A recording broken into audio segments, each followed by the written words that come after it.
बिस्मिल्लाहिर्रहमानिर्रहीम। पिछले क्लास में हमने स्टडी किया था कि ग्लूकोज कैसे बनता है in the process of photosynthesis. अब हम स्टडी करेंगे रेस्पिरेशन, जो कि एक कैटाबॉलिक प्रोसेस है। इसमें ब्रेकडाउन होती है, ग्लूकोज की ब्रेकडाउन होती है। मेनली जो हमारे साथ प्रोडक्ट है ग्लूकोज से एटीपी बनते हैं और ये एटीपी फिर डिफरेंट मेटाबॉलिक प्रोसेसेस में यूटिलाइज होते हैं। इसमें जो पहला स्टेप है रेस्पिरेशन में वो है ग्लाइकोलाइसिस। तो glycolysis, glyco means glucose and lysis mean breakdown या स्प्लिटिंग। तो इसमें ग्लूकोज की ब्रेकडाउन होती है, यानी ग्लूकोज जो कि 6 कार्बन मॉलिक्यूल है, इससे 2 पायरुविक एसिड जो कि 3 कार्बन मॉलिक्यूल है बनते हैं। इसके अलावा इसकी अकरेंस कहां पर होती है? साइटोसोल यानी साइटोप्लाज्म में, एक्सटर्नल फ्रॉम माइटोकॉन्ड्रिया। ये रेस्पिरेशन की वो स्टेप है जो कि माइटोकॉन्ड्रिया से बाहर होती है। इसके अलावा क्रिब्स साइकिल और इलेक्ट्रॉन ट्रांसपोर्ट चेन वो माइटोकॉन्ड्रिया में होते हैं। अच्छा, it does not require free oxygen.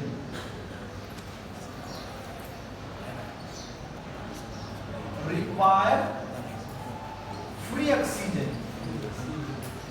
इसके लिए फ्री ऑक्सीजन की जरूरत नहीं होती। इसमें 2 स्टेप्स है।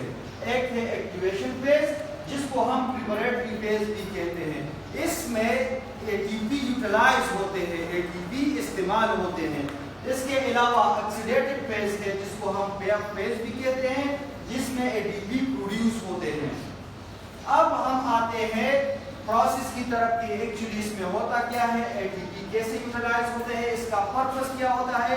तो हमारे साथ फोटोसिंथेसिस में 6 कार्बन कंपाउंड ग्लूकोज बना था। तो वो ग्लूकोज एक एटीपी को लेकर उससे एडीपी बन जाता है और ग्लूकोज उससे एक फॉस्फेट लेकर ग्लूकोज 6 फॉस्फेट बनाता है। ग्लूकोज 6 फॉस्फेट जो कि एक स्टेबल मॉलिक्यूल है, इसमें एल्डिहाइड फंक्शनल ग्रुप है और एल्डिहाइड फंक्शनल ग्रुप के अलावा 6 कार्बन नंबर 6 इसके साथ फ्री है, इसके साथ फॉस्फेट अटैच है। तो इसलिए ये स्टेबल मॉलिक्यूल है। तो इसमें आइसोमेरिज्म हो जाता है। आइसोमेरिज्म के बाद यहाँ पर ग्लूकोज और फ्रक्टोज ये एक दूसरे के आइसोमर्स है, तो ग्लूकोज से फ्रक्टोज बन जाता है और 6 पोजीशन पर इसके साथ फॉस्फेट अटैच होता है। अब हमारे साथ 2 साइड्स आ गए, एक कार्बन नंबर 1 और दूसरा कार्बन नंबर 6। कार्बन नंबर 6 के साथ तो फॉस्फेट ऑलरेडी अटैच है, तो एक एटीपी और लेकर कार्बन नंबर 1 के साथ भी फॉस्फेट अटैच होता है। तो इससे बन जाता है फ्रक्टोज 1,6 बिसफॉस्फेट। जैसा कि मैंने आपको बताया कि ग्लूकोज और फ्रक्टोज एक दूसरे के आइसोमर्स हैं। इन दोनों का फार्मूला C6H12O6 है।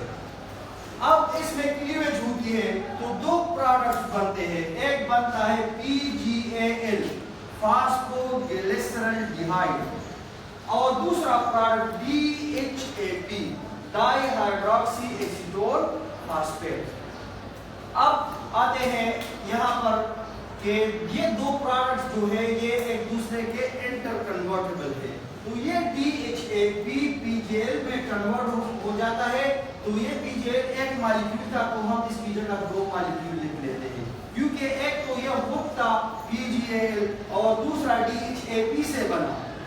ठीक है, तो DHAP से इसके कार्बन नंबर 3 पर फॉस्फेट अटैच है, तो 3 फास्फोग्लिसरल्डिहाइड ये बन जाता है।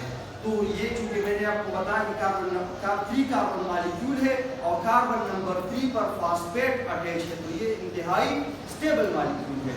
तो इसके अलावा ये स्टेबल मॉलिक्यूल इसकी स्टेबिलिटी को खत्म करने के लिए, ताकि ये फर्दर रिएक्ट कर जाए, इसके साथ हम फॉस्फेट अटैच कर देते हैं। क्योंकि 2 मॉलिक्यूल है तो इसके साथ 2 इनऑर्गेनिक फॉस्फेट अटैच होते हैं, तो ये बन जाता है 1,3 बिसफॉस्फोग्लिसरल्डिहाइड।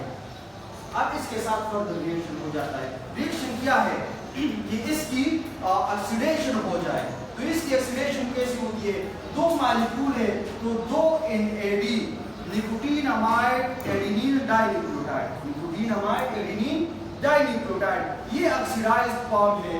तो ये इससे इलेक्ट्रॉन और प्रोटॉन लेकर NADH2 बनाता है, NADH2, ये रिड्यूस फॉर्म है। जबकि PGA इनको ऑक्सीडाइज करके PGA बनाता है। तो ये बन जाता है 2 मॉलिक्यूल ऑफ 1,3-bis फॉस्फोग्लिसरेट। ये पहले रिड्यूस फॉर्म किसका था? ग्लिसरल्डिहाइड, और जो इसका ऑक्सीडाइज्ड फॉर्म है ये है ग्लिसरेट, ये है ग्लिसरेट। तो ये PGA बन जाता है। तो अब इसके साथ दो फॉस्फेट अटैच है, कार्बन नंबर 1 और कार्बन नंबर 3 पर। तो एक फॉस्फेट इससे ADP लेता है, तो एडिनोसिन डाइफॉस्फेट इससे बन जाता है एडिनोसिन ट्राइफॉस्फेट। डाइफॉस्फेट यानी दो फॉस्फेट पहले से इसके साथ थे और एक फॉस्फेट और लेकर एडिनोसिन ट्राइफॉस्फेट बनाते हैं, जो कि एनर्जी करेंसी है। अच्छा, यानी लिविंग ऑर्गेनिज्म एनर्जी को ATP के फॉर्म में इस्तेमाल करती है। इसको हम एनर्जी करेंसी, जैसा कि हमारे मुल्क में हमारी करेंसी क्या है? वो रुपया है, और दूसरे मुल्कों की करेंसी वो मुख्तलिफ है। तो यहाँ पर लिविंग ऑर्गेनिज्म की बॉडी के लिए जो एनर्जी रिक्वायर्ड होती है वो in the form of ATP required होती है, तो इसको हम एनर्जी करेंसी भी कहते हैं। इसके अलावा तो एक ATP इससे लेकर ये दो ATP हमने इसके लिखा है कि ये मॉलिक्यूल 2 है, ये 2 मॉलिक्यूल है। तो 2 मॉलिक्यूल ऑफ 3-फॉस्फोग्लिसरेट बन जाता है। ये ग्लिसरल्डिहाइड का है, ये क्या है?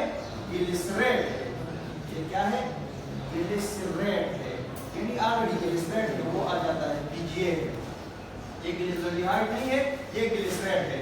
अच्छा, 2 मॉलिक्यूल ऑफ 3-फॉस्फोग्लिसरेट, एक जो फॉस्फेट अटैच था कार्बन नंबर 1 पर, वो तो ATP ने ले लिया, तो सिर्फ कार्बन नंबर 3 पर फॉस्फेट रह गया। मैंने आपको पहले भी बताया कि कार्बन नंबर 3 पर जो फॉस्फेट अटैच होते हैं ये मॉलिक्यूल इंतहाई स्टेबल होता है। इसकी स्टेबिलिटी, इसके फर्दर रिएक्शन पे नहीं होती, इसकी स्टेबिलिटी को खत्म करने के लिए इसमें म्यूटेशन हो जाता है, म्यूटेज एंजाइम यहाँ पर एक्ट करते हैं।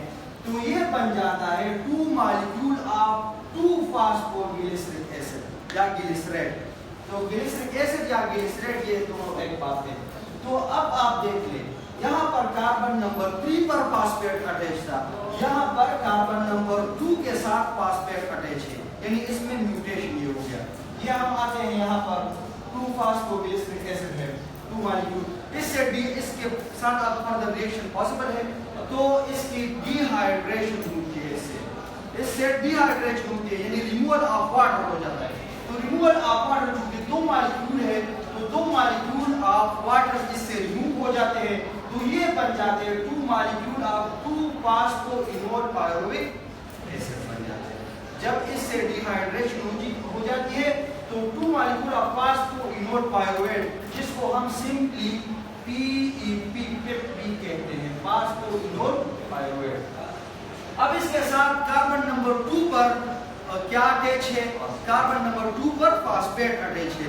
तो कार्बन नंबर 2 से ये ATP इससे फॉस्फेट ले लेते हैं, तो 2 मॉलिक्यूल ऑफ पायरुविक एसिड बन जाते हैं। यहाँ पर आप देखते ये हमारे साथ जो है ये नंबर ऑफ मॉलिक्यूल है, और ये जो अंदर मैंने लिखा है ये पोजीशन ऑफ फॉस्फेट है। चूंकि फॉस्फेट तो ATP ने ले लिया, जो इसके साथ एक बचा था, तो 2 मैंने इसलिए लिखी है कि 2 मॉलिक्यूल्स है, तो 2 मॉलिक्यूल्स है, तो 2 ADP ने इससे एक फॉस्फेट लिया और ये उसने ATP बनाया, और नेट जो हमारे साथ जो प्रोडक्ट आ गया वो आ गया पायरुविक एसिड। तो मैंने आपको बताया था कि ग्लाइकोलाइसिस वो रिएक्शन है जिसमें एक ग्लूकोज जो कि 6 कार्बन कंपाउंड है, इससे पायरुविक एसिड बन जाता है। इससे क्या है? पायरुविक एसिड बन जाता है। तो अभी आप देख लें, एक ग्लूकोज ये ग्लाइकोलाइसिस से पास होकर 2 पायरुविक एसिड बनाते हैं। ये क्या बनाते हैं? 2 पायरुविक एसिड बनाते हैं। तो इसमें अगर हम देख लें, यहाँ पर भी ATP यूटिलाइज हुआ है, यहाँ पर भी ATP यूटिलाइज हुआ है, तो यहाँ तक जो है ये प्रिपरेटरी फेज है, इसको हम एक्टिवेशन फेज भी कहते हैं। सही है? ये जो दूसरा इसके बाद है, इसने यहाँ पर भी NADH2 दिया, यहाँ पर ATP दिया, यहाँ पर ATP दिया, तो ये ऑक्सीडेटिव फेज है। यहाँ क्या है, ये ऑक्सीडेटिव फेज है, मतलब ऑक्सीडेटिव फेज इसलिए कि ये रिड्यूस पाता है, इसकी ऑक्सीडेशन हो गई, तो ये ऑक्सीडेटिव फेज है और इसको हम सिंपली पे ऑफ फेज बी कहते हैं, इसको हम पे ऑफ फेज बी कहते हैं। यानी इसने हमें पे किया, इसने हमें एटीपी दी, तो अभी इसकी ग्लाइकोलाइसिस की एनर्जी बैलेंस की तरफ आते हैं। तो एनर्जी बैलेंस क्या है, एटीपी इनपुट, जो हमने एटीपी दिए थे, तो कितने दिए थे, 1 एटीपी एंड 2 एटीपी, तो एटीपी इनपुट जो है वो हमने 2 एटीपी दिए थे। इसके बाद एटीपी आउटपुट, जो एटीपी हमने आउटपुट के तौर पर दी और जो उसने हमें दिए पे ऑफ फेज में या ऑक्सीडेटिव फेज में, तो ये कितने एटीपी है, चलो यहाँ पर देते हैं 2 एटीपी यहाँ पर और 2 एटीपी यहाँ पर, तो कितने एटीपी बन गए, 4 एटीपी। तो ये क्या है, यहाँ पर एटीपी और 4 एटीपी, तो एटीपी नेट जो हमारे साथ नेट एटीपी आ गए, तो वो कितने हैं, तो 2 तो हमने दिए थे ऑलरेडी और 4 हमें दिए, तो नेट 2 एटीपी हमारे साथ बन गए। अब दूसरी बात, इसमें कौन सा एक प्रोडक्ट बना था, ये बना था NADH2, NADH2 के 2 मॉलिक्यूल। तो अब हम देख ले, NADH2 नॉर्मली हम ये है 3 ATP के बराबर होता है, 3 ATP के बराबर होता है एक NADH2, लेकिन इस NADH2 को हम कहते हैं एक्सटर्नल NADH2। एक्सटर्नल इसलिए कि ये माइटोकॉन्ड्रिया से बाहर है, साइटोसोल में चूंकि ये प्रोडक्ट बना है, तो एक्सटर्नल NADH2 है। तो ये एक्सटर्नल NADH2, ये एक्सटर्नल NADH2 क्या है, ये 2 ATP के बराबर है, क्योंकि एक ATP ये माइटोकॉन्ड्रियल मेम्ब्रेन को जब क्रॉस करता है तो ये एक ATP वहां पर यूटिलाइज हो जाता है। तो नेट जो हमारे साथ ये इसकी इलेक्ट्रॉन ट्रांसपोर्ट चेन में ऑक्सीडेशन होती है, तो एक एक्सटर्नल NADH2 2 ATP के बराबर होता है। तो इस हिसाब से अगर हम अंदाजा लगा लें तो 2 मॉलिक्यूल बने हैं और एक NADH2 जो कि एक्सटर्नल NADH2 है वो 2 ATP के बराबर है, तो ये नेट बन गया 4 ATP। तो अभी हम हिसाब लगा लें कि इलेक्ट्रॉन ट्रांसपोर्ट चेन से पास होने के बाद एक ग्लाइकोलाइसिस में कितने नंबर ऑफ ATP बनेंगे, तो 2 तो डायरेक्ट बनेंगे और 4 ATP 4 ATP इससे बनेंगे, तो टोटल हमारे साथ 6 ATP आएंगे।